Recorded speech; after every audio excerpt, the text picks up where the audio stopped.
Assalamualaikum. Hai moms, apa kabar semuanya? Welcome back to my channel. Hari ini aku melakukan rutinitas agak kesiangan moms. Aku baru start beres-beres rumah itu sekitar jam 10-an. Padahal dari semalam itu aku udah ngerencanain kalau besok paginya aku mau beres-beres rumah dari subuh. Tapi karena ini hari pertama aku haid, jadinya pagi-pagi itu perut aku agak kram sama sakit pinggang gitu. Ya namanya juga lagi haid mah kadang-kadang suka jadi mut-mutan ya mams. Jadi tadi pagi tuh aku cuman mandiin anak aku aja sama nyuapin. Tapi setelah ngeliat cucian piring ini numpuk, akhirnya aku kerjain juga deh.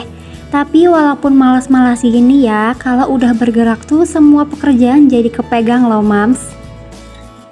Oke, di video kali ini aku mau membahas soal hidup simple, anti ribet, dan juga hidup minimalis. Karena setelah aku menerapkan hidup minimalis, semua hal-hal yang dulu itu aku anggap menarik banget dan sangat menyita perhatian aku, sekarang udah nggak menarik lagi mams buat aku. Karena hidup minimalis ini membuat aku jadi lebih asik dan simpel dalam menjalani hidup.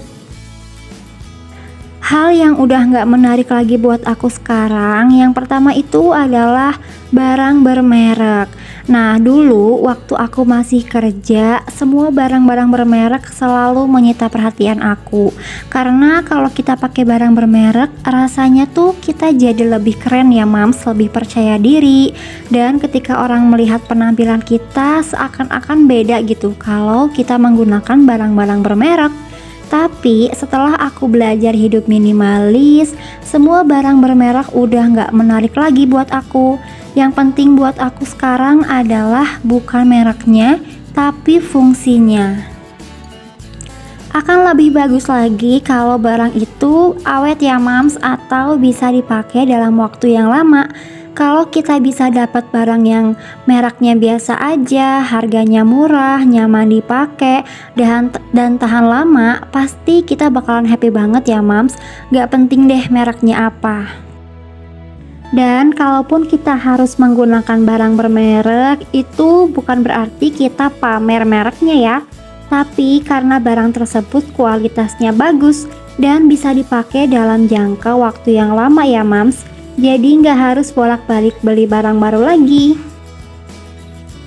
Hal yang udah nggak menarik lagi buat aku yang selanjutnya adalah barang diskon.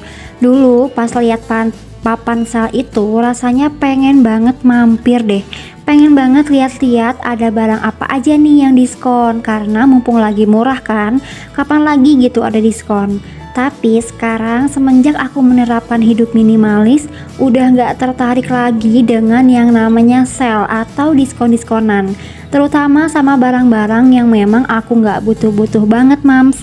Tapi kalau memang aku lagi butuh sesuatu dan barangnya memang lagi diskon, nah baru deh aku beli. Karena kalau kita beli barang-barang diskon yang gak kita butuhkan, nantinya akan muncul rasa menyesal kemudian mams. Karena ketika perempuan atau ibu-ibu melihat papan sale, pasti mikirnya tuh belakangan ya. Yang diutamain itu milih-milih barangnya dulu, dan harus gercep deh biar kebagian harga diskon.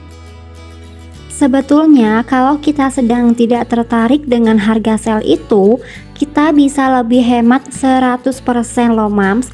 Bukan hanya sekedar diskon 50% atau diskon 30%, tapi hemat 100%. Karena kita jadi nggak perlu keluarin uang dari dompet untuk membeli barang yang sebenarnya kita tuh nggak butuh-butuh banget. Hal yang udah nggak menarik lagi buat aku yang selanjutnya adalah barang tren. Nah dulu tuh ya sebelum nikah kayaknya harus banget gitu aku tuh ngikutin tren supaya selalu kelihatan kekinian, HP baru, baju baru, tas baru, pokoknya harus kelihatan up to date gitu ya. Tapi semenjak sudah menikah dan belajar hidup minimalis, aku udah nggak peduli lagi dengan yang namanya tren. Kalau memang butuh ya beli, kalau nggak butuh di skip. Apalagi semenjak udah jadi ibu-ibu, sekarang tuh yang diutamain kalau lihat-lihat toko oren, ya baju-bajunya anak, popok, susu. Bahkan aku aja udah lupa kapan terakhir aku beli baju, beli sendal, beli tas. Ya begitu deh ya mams, kalau udah jadi ibu-ibu, pasti yang diutamain itu anak dan keluarga. Hal yang udah gak menarik lagi buat aku yang selanjutnya adalah pendapat orang lain. Kalau dulu semua pendapat orang lain selalu aku dengerin.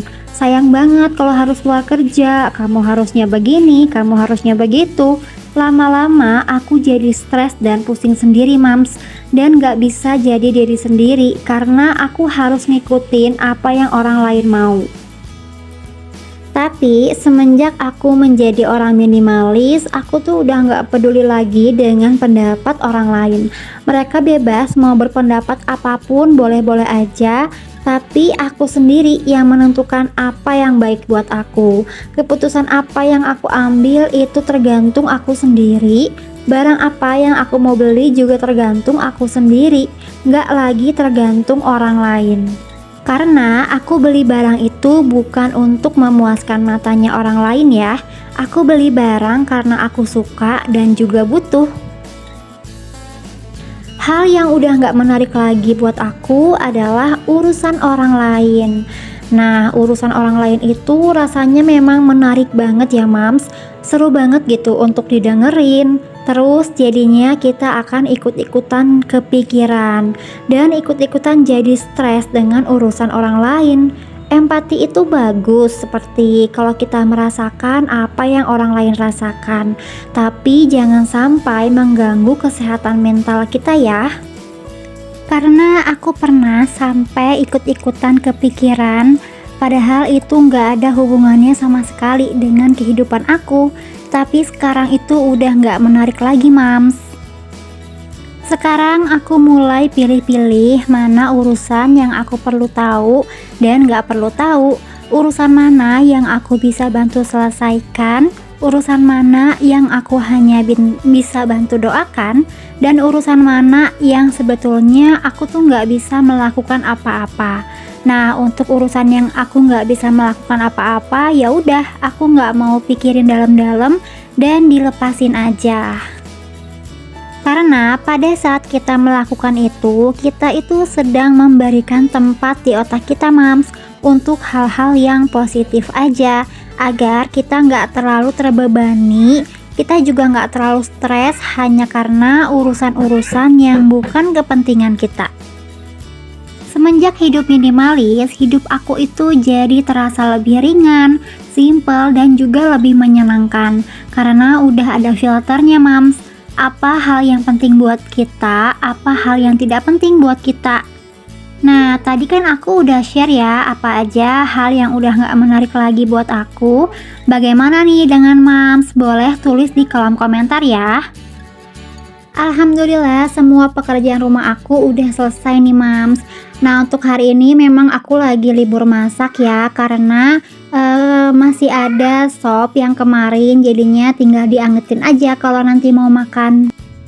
Nah, sekarang aku lanjut lagi nih mams, mau nyuci keset.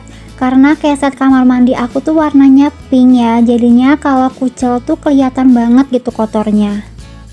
Oh ya, untuk mams yang baru bergabung di channel aku, selamat bergabung ya. Perkenalkan, nama aku Tasya. Melalui channel ini, aku akan membantu mams untuk hidup lebih sederhana, sekaligus menjadi istri dan seorang ibu yang bahagia. Kalau mams tertarik dengan pembahasan di video aku, mams bisa klik subscribe-nya ya. Sebenarnya tuh nyuci keset kayak gini sepele banget ya mams, karena fungsinya kan untuk diinjek ya.